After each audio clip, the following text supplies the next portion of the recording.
Planet 9 sounds like an urban legend. You might think a planet that huge would have been found long ago, but there is a reason why proving Planet 9 exists is so difficult. Planet 9, the collapse of the solar system.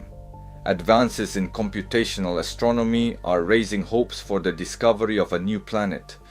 The solar system is more unstable than we think, and worlds utterly unlike anything we consider normal exist. The solar system formed about 4.6 billion years ago.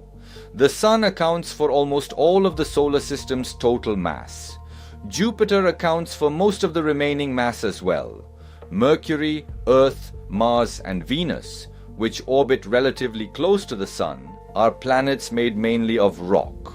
Jupiter and Saturn are called gas giants, composed mainly of hydrogen and helium. Uranus and Neptune contain volatile substances such as methane, ammonia, and ice. They are Uranus-like planets, or ice giants, made of substances with higher melting points than hydrogen and helium. Since Uranus and Neptune are made of water, ammonia, methane, and ice, they are relatively light for their size. Beyond Neptune's orbit, there is apparently a dense concentration of trans-Neptunian objects made mainly of ice. They are known as the Kuiper Belt and scattered disk objects. The Sun emits what is called the solar wind. The region within this solar wind is called the heliosphere, and a structure called the Oort cloud is thought to exist at a distance about 1,000 times farther than the heliosphere. Planet 9 is the provisional name for a large object proposed to exist in the outer solar system, probably an ice giant like Uranus. Its existence was proposed in 2014 during research into a group of trans-Neptunian objects whose orbits lie mostly beyond the Kuiper Belt. On January 20, 2016, Brown and Battigan of the California Institute of Technology announced that their research into the orbits of several trans-Neptunian objects had uncovered indirect evidence for Planet 9. This hypothetical object is predicted to have about 10 times Earth's mass and a diameter roughly 2 to 4 times Earth's. Its orbit is thought to be elliptical, taking 10,000 to 20,000 years to circle the Sun. Under the Nice model, this object has also been suggested as a possible hypothetical fifth giant planet that was flung outward by Jupiter or Saturn. The Nice model is, broadly speaking, the idea that planets formed in the inner solar system and were then flung outward into their present orbits. Another theory is that the Sun captured a planet that had been orbiting another star. In other words, it may originally have been an exoplanet. There is also a theory that the Sun captured a free-floating planet. Another theory says it formed in a distant orbit and was then pulled into a highly eccentric orbit by a star passing near the solar system. That brings us up to the latest research. Brown and Battigan apparently recalculated Planet 9's size and orbit. The newly calculated mass is about 5 to 6 times Earth's, and its orbit is also smaller than previously predicted, bringing it closer to Earth. Brown and his colleagues say that given the brightness and orbit they calculated, Planet 9 would blend in with the other bright stars crowded along the Milky Way, making it extremely difficult to find. NASA's Transiting Exoplanet Survey satellite, TESS, which searches for exoplanets, is also expected to have a chance of capturing Planet 9 when it observes the region where its orbit is thought to lie. Planet 9 sounds like an urban legend. You might think a planet that huge would have been found long ago, but there is a reason why proving Planet 9 exists is so difficult. Even if Planet 9 does exist, it is so far from the Sun that almost no light reaches it. So obtaining enough data from Earth's position to confirm its existence is extraordinarily difficult. Next, computational astronomy. In astronomy, predictions can only be made through simulations. Naturally, much of the universe cannot be seen, so computational astronomy could be called the foundation of astronomy. Computational astronomy is an academic field that uses computer simulations to tackle a wide range of astronomical problems. Its subjects include predictions about the large-scale structure of the universe, what happens when galaxies collide, other many-body dynamics problems, astrophysics, the Big Bang, and the evolution of the universe. These belong to the field of computational physics, where research is conducted through numerical experiments. In a simulation, a model of a real phenomenon is created and virtually reproduced on a computer. Why do we run simulations? Simulations have several purposes, but experiments are especially impossible in astronomy. For example, we cannot know firsthand what happened 300 million years ago. The scale is far beyond us, making experiments impossible and observations difficult in many cases. Objects may be too dark to see or too far away to understand. So many topics leave us no option but to use simulated experiments. At the same time, one important purpose of simulations in general is to compare calculated results with observations. For example, we devise a theory about how something should be or probably is. We make a prediction. Then we run a computer simulation and compare it with actual observations, or use it to reinforce a theory by asking what form the theory predicts. If the computer calculates the same result, the theory is greatly strengthened. It becomes more plausible. That is how simulations are used. If simulation results closely match observations, we know the model's basic assumptions are valid. If they differ, we can instead predict that some other mechanism or factor not previously considered may exist. When something does not work, simulations help us discover that another factor may be involved. Next, the many-body problem. The solar system has just one sun, right? Alpha Centauri, the star system closest to our solar system, is a triple star system made up of 3 stars. Problems involving 3 or more bodies like that are called many-body problems. To begin with, we have no idea how the solar system formed. We truly do not know. The models we have now are, probabilistically speaking, more likely than not to be wrong. So although many theories currently exist, there are almost no clues, and naturally none of them rises above the level of a hypothesis. There may be some completely unknown way it all began. For example, planetesimals may have emerged from a gas cloud and gradually evolved into planets. One explanation for large planets far from the Sun is that protoplanets interacted as they formed and were occasionally flung outward. Another is that the Sun captured them during a close encounter with another star. Many theories exist. The motion of huge objects like celestial bodies feels very simple to us, doesn't it? After all, from what we see, it is not as though they suddenly make some odd little move now and then, right? Because they are so huge they appear to move simply and predictably. At least that is how it seems to us. They always appear to move the same way, and even in our brief recorded history, there is no record of any major change. There simply seems to be no such factor. This comes from how difficult it is for us to grasp the scale of the universe.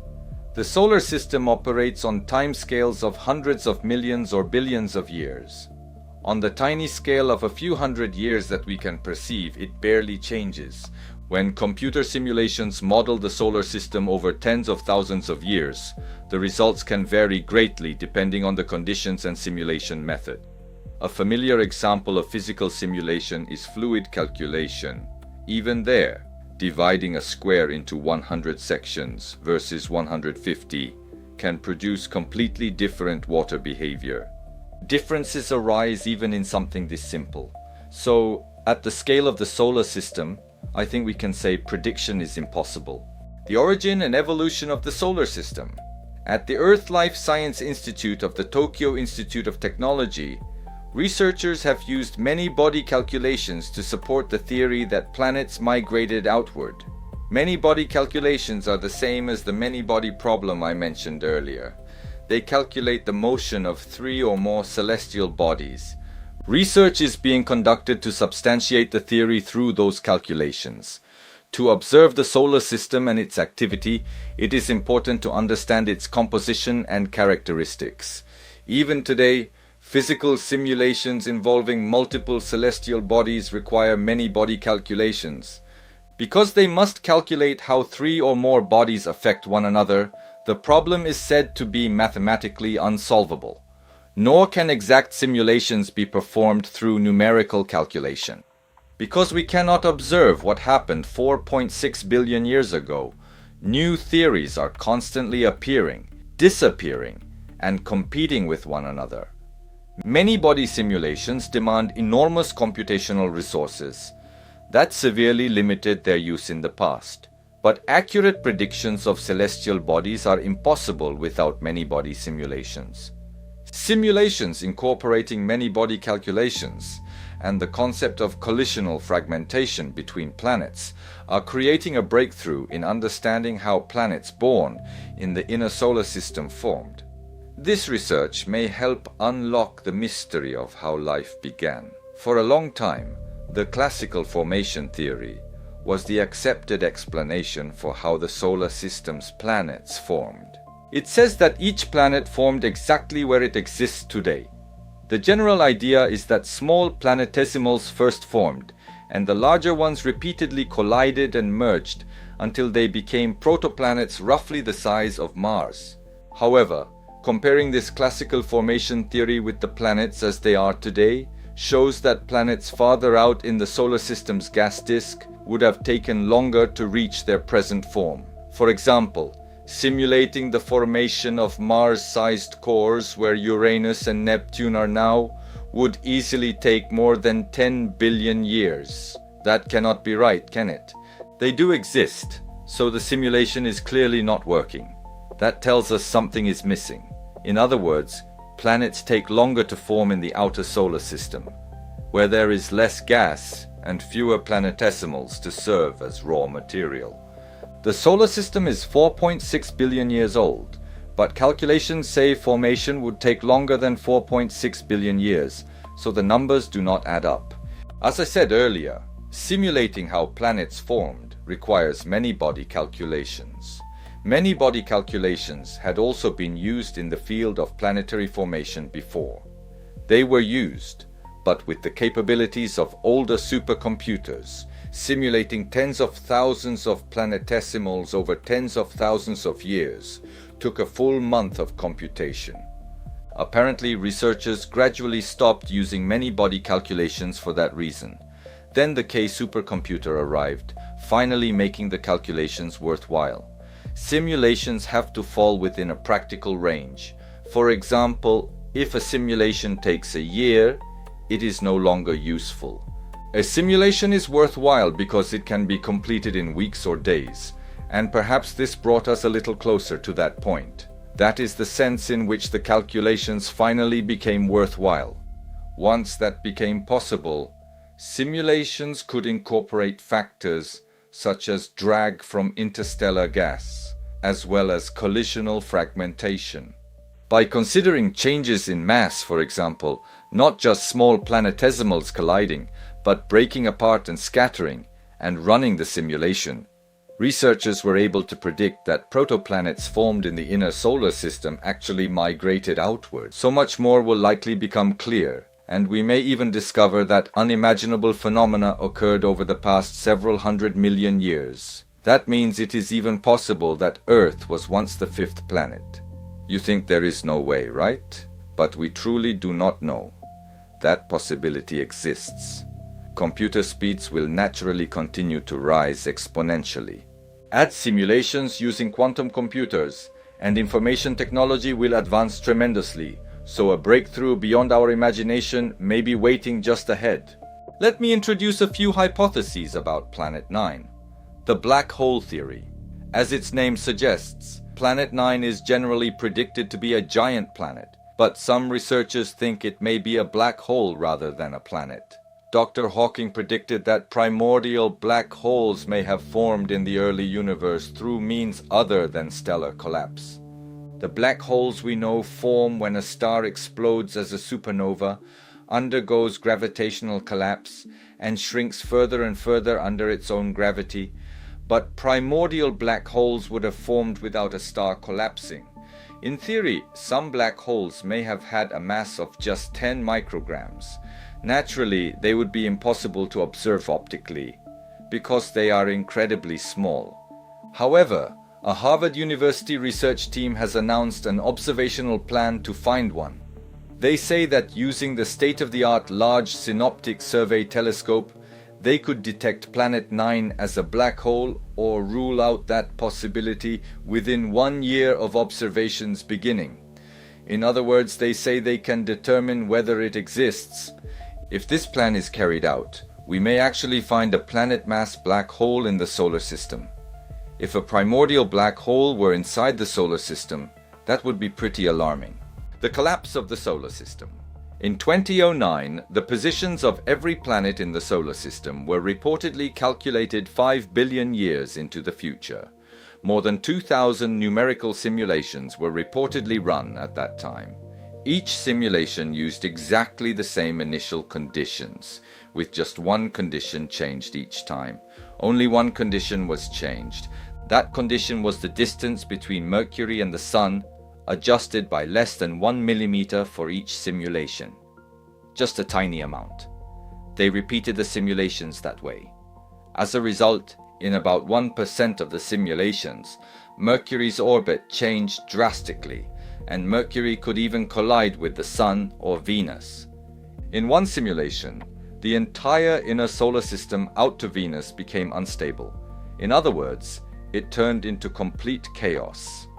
This shows that even a star system dominated by an overwhelmingly massive body like the Sun contains a many-body problem whose motion cannot be predicted.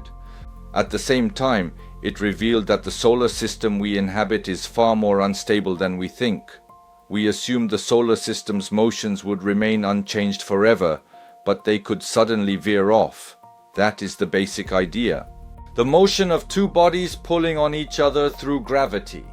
There are equations that can completely predict the motion of two celestial bodies. Newtonian mechanics is one example. With two bodies, the motion can be expressed completely through equations. But for the motion of three or more celestial bodies, simulation is effectively the only means of analysis. Newtonian mechanics can describe the gravitational attraction acting between one celestial body and another. Newtonian mechanics can only be used for one-to-one relationships. When three or more celestial bodies are involved, everything rapidly becomes more complex. It rapidly becomes so complex that it can fairly be called unpredictable. Alpha Centauri is the star system closest to the solar system. It is the nearest stellar system, about 5 light years away, and is a triple star system made up of 3 stars.